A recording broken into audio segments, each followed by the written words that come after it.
کیونکہ ہمارا تو پہلے ہی صدف کو چاہتا تھا کہ وہ صدف کے کسی نہ کسی کام آئے اور صدف کے دل میں کچھ جگہ بنا لے اپنے لیے، لیکن اب جب اس کے باپ کی ڈیتھ ہو جاتی ہے تو سب سے قریب عمار ہی ہوتا ہے جو اس کی مدد کرتا ہے اور اس کے ابا کے تمام انتظامات کو پورا، کیونکہ بلال عبداللہ اس وقت پاکستان میں نہیں ہوتے۔ جب ان کو پتہ چلتا ہے کہ نامداد صاحب کی ڈیتھ ہو گئی ہے تو بلال عبداللہ اسی وقت پاکستان واپس آ جاتے ہیں، اور ان کو بہت افسوس، کیونکہ نامداد بلال عبداللہ کے بہت قریب تھا اور وہ ان کا ایک بہت ہی قریبی آفیسر بھی ہوتا ہے۔ اس کو خود یقین نہیں آ رہا ہوتا کہ وہ اس دنیا سے چلے گئے۔ جب رمشا ان کو بتاتی ہے پوری صورتحال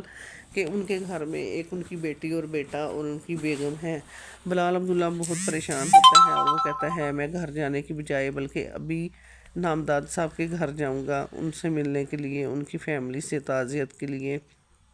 رمشا اور بلال عبداللہ اور باقی ان کی آفس کے کچھ لوگ اسی وقت نامداد کے گھر آتے ہیں، اور فرزانہ بیگم کو جب پتہ چلتا ہے کہ بلال صاحب ان سے ملنے کے لیے آئے ہیں تو پھر صدف کہتی ہے کہ میں بالکل بھی ان سے بات نہیں کروں گی، نہ ہی ان کے سامنے آؤں گی، آپ ہی ان سے ملیں گے، ان کو اللہ حافظ بھی کہیں گی۔ تو فرزانہ بیگم کہتی ہے ٹھیک ہے۔ فرزانہ بیگم صدف سے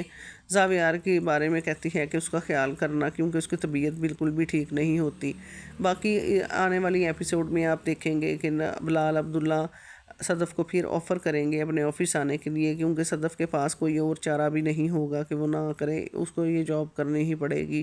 اور آفس جانا ہی پڑے گا۔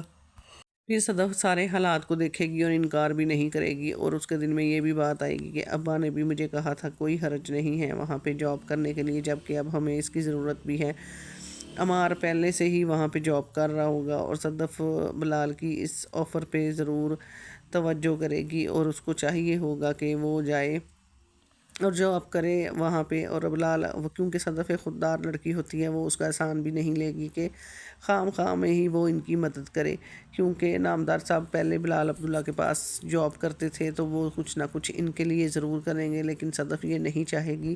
صدف خود کام کرنا پسند کرے گی۔ فرزانہ بیگم اس وقت بہت زیادہ پریشان اور ٹوٹی ہوئی ہوتی ہیں، ان کو خود سمجھ نہیں آتا کہ وہ کیا، جب بلال عبداللہ سے وہ ملے گی تو اس کی بھی کنڈیشن اس کو کچھ بہتر نہیں لگے گی، تو وہ سوچے گی کہ ہاں نامداد صاحب یہ بالکل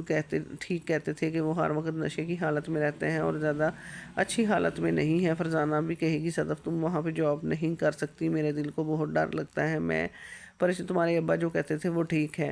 لیکن صدف اب پہلے جو صدف ایگری نہیں تھی جاب کرنے کے لیے، اب وہ جائے گی اور جاب کرے گی، اور بلال عبداللہ اس کو بہت زیادہ شدت سے پسند کرنے لگ جائے گا۔ دوسری طرف رمشا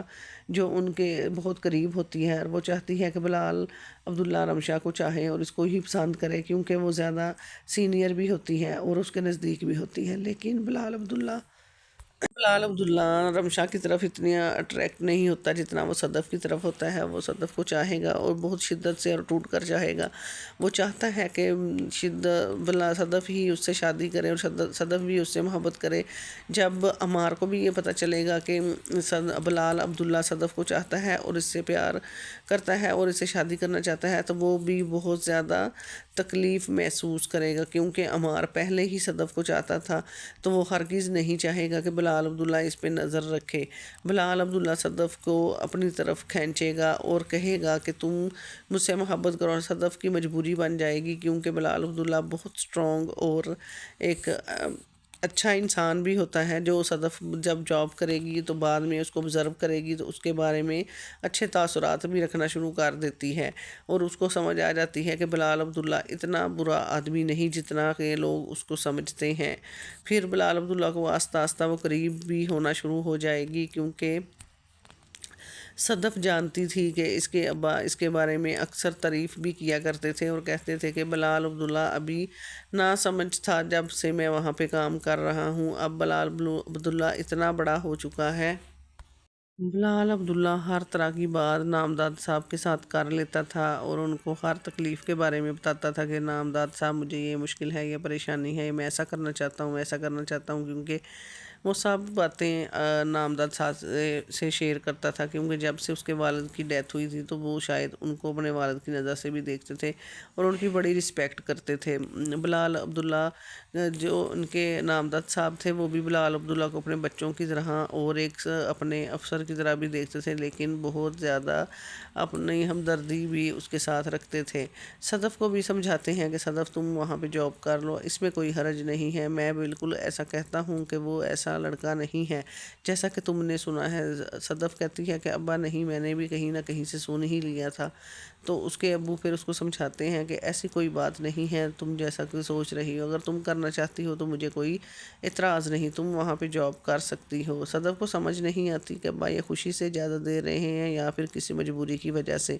صدف ان کی منہ کی طرف دیکھتی ہیں اور وہاں سے آ جاتی ہے اور پھر زاویار کو دودھ دینے کے لیے اور اس سے بات کرتی ہے اور کہتی ہے کہ تم پریشان نہ ہونا۔